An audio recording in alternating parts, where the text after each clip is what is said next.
৬,০০০-এর উপর নাগরিক গুরুতর আহত হয়েছেন, যার সংখ্যাগরিষ্ঠই সরকারি বেসরকারি বিশ্ববিদ্যালয়, বিভিন্ন স্কুল ও কলেজ পড়ুয়া ছাত্রছাত্রী এবং খেটে খাওয়া সাধারণ নাগরিক।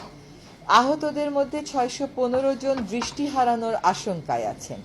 নিহতদের মধ্যে রয়েছে ৯ শিশু, যাদের বয়স ৪ থেকে ১৬ বছরের মধ্যে। এদের মধ্যে ৪ জন নিজ নিজ বাড়িতে গুলিবদ্ধ হয়েছে। বাড়িতে গুলিবদ্ধ হওয়ার ঘটনা প্রমাণ করে কত নির্বিচারে গুলিবর্ষণ করেছে জনগণের নিরাপত্তার দায়িত্বপ্রাপ্ত আইন শৃঙ্খলা রক্ষাকারী বাহিনী। নিহতদের ৭৫ শিশু, কিশোর ও তরুণ, যাদের বেশিরভাগের শরীরেই প্রাণঘাতী গুলির ক্ষতচিহ্ন ছিল।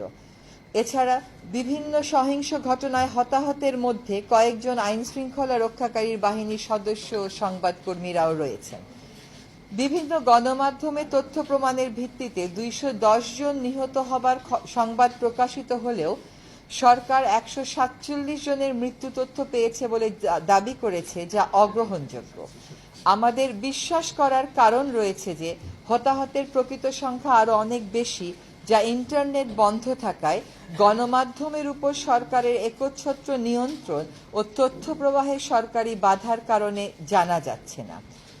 এত অল্প সময়ে কোনো একটি শান্তিপূর্ণ আন্দোলনে এমন বিপুল হতাহতের নজির গত ১০০ বছরের ইতিহাসে আমাদের দেশ বা উপমহাদেশের কোথাও নেই। পুলিশের নির্বিচার গুলিতে নিরস্ত্র আন্দোলনকারী, পানি বিতরণকারী কিশোর, পলায়নরত ছাত্র ও ছাদে খেলতে যাওয়া শিশুর মৃত্যুর যে হৃদয় বিদারক বর্ণনা বিভিন্ন গণমাধ্যমে পাওয়া যাচ্ছে, তাতে স্পষ্ট যে বল প্রয়োগ ও সহিংসতার সকল মাত্রা অতিক্রম করা হয়েছে এবং সাংবিধানিক ও আইনি সকল সুরক্ষা লঙ্ঘিত হয়েছে। গুলি করার ক্ষেত্রে পুলিশের আইন ভঙ্গ করা হয়েছে। দেশের বেসামরিক নাগরিকদের শান্তিপূর্ণ প্রতিবাদ দমনের জন্য জাতিসংঘের লোগো সম্বলিত সাজোয়া যান রাস্তায় নামানো হয়েছিল। সেনাবাহিনী ও সীমান্ত রক্ষাকারী বাহিনীকে নিয়োজিত করা হয়েছিল।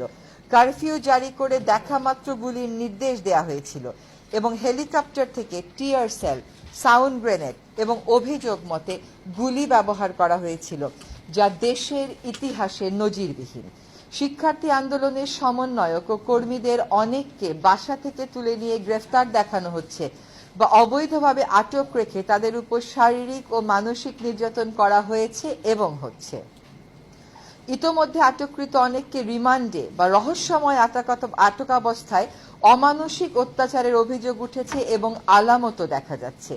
চিকিৎসাধীন থাকা অবস্থায় হাসপাতাল থেকে জোরপূর্বক ডিবি পুলিশ হেফাজতে নেওয়া হয়েছে সমন্বয়কারীদের এবং আত্মীয় স্বজন ও শিক্ষকদের দেখা করার অনুরোধ উপেক্ষা করে নিরাপত্তার অজুহাতে সম্পূর্ণ বেআইনিভাবে তথাকথিত ডিবি হেফাজতে কয়েকদিন আটকাধীন অবস্থায় রেখে আন্দোলন প্রত্যাহারের টাইপকৃত এক বিবৃতি ডিবি কার্যালয় থেকেই পড়ানোর ঘটনা সরাসরি সংবিধান ও আইনের লঙ্ঘন।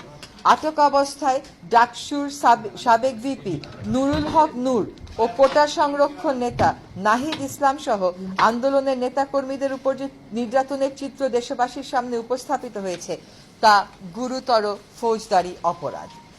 গণমাধ্যম থেকে জানা যাচ্ছে যে সান্ধ্যকালীন কারফিউ চলাকালীন সময়ে এলাকা ভাগ করে পুলিশ, র্যাব ও অন্যান্য বাহিনী ব্লক রেড পরিচালনা করছে এবং নির্বিচারে ছাত্র গ্রেফতার করে অভিভাবক, তরুণ সমাজ ও জনমনে ভীতি ও ত্রাসের সঞ্চার করছে। এতে পরিস্থিতি স্বাভাবিক হয়ে ওঠার বদলে আরও জটিল ও অশান্ত করে তোলার ইন্ধন যোগাবে বলে আমাদের আশঙ্কা। বাসা থেকে আইনশৃঙ্খলা রক্ষাকারী বাহিনীর নামে উঠিয়ে নেওয়া হলেও অভিযানকারী কর্মকর্তার পরিচয় প্রকাশ করা হচ্ছে না, সময় মতো আদালতে উপস্থাপন করা হচ্ছে না এবং কারো কারো ক্ষেত্রে আত্মীয় পরিজন তুলে নেয়ার পরে আর কোনো খোঁজ পাচ্ছেন না বলেও অভিযোগ করছেন।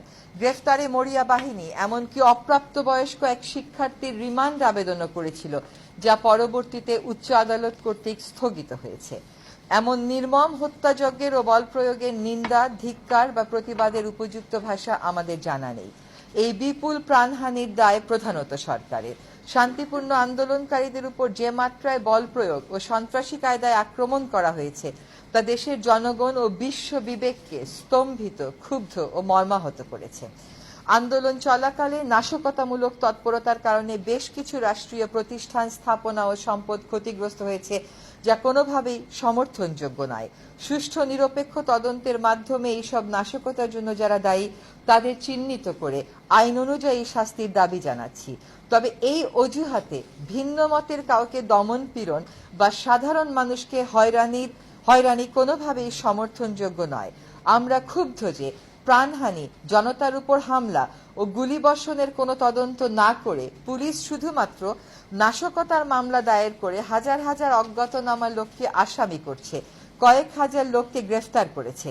এদের মধ্যে অসংখ্য নিরীহ নাগরিক, শিক্ষার্থী এবং তাদের পরিবারের সদস্যরা রয়েছেন বলে অভিযোগ উঠেছে। নাশকতার ঘটনার সময় তা প্রতিরোধে উপযুক্ত ব্যবস্থা নেয়নি সরকার, এবং সরকারি বাহিনীগুলো কোনো কোনো ক্ষেত্রে নীরব দর্শকের ভূমিকা পালন করেছে বলে গণমাধ্যমের রিপোর্ট থেকে জানা যায়। সুষ্ঠু তদন্ত করে তাদের এই ভূমিকার রহস্য উদ্ঘাটন ও জনসম্মুখে তা প্রকাশ করা জরুরি। আমরা ক্ষুব্ধ যে সুস্পষ্ট প্রমাণ থাকা সত্ত্বেও প্রাণহানি, ছাত্র জনতার উপর হামলা ও গুলিবর্ষণের কোনো তদন্ত না করে পুলিশ শুধুমাত্র নাশকতার মামলা দায়ের করে হাজার হাজার অজ্ঞাতনামা লোককে আসামি করছে, কয়েক হাজার লোককে গ্রেফতার করেছে, যা হয়রানিমূলক এবং গ্রেফতার বাণিজ্যের সুযোগ করে দেবে।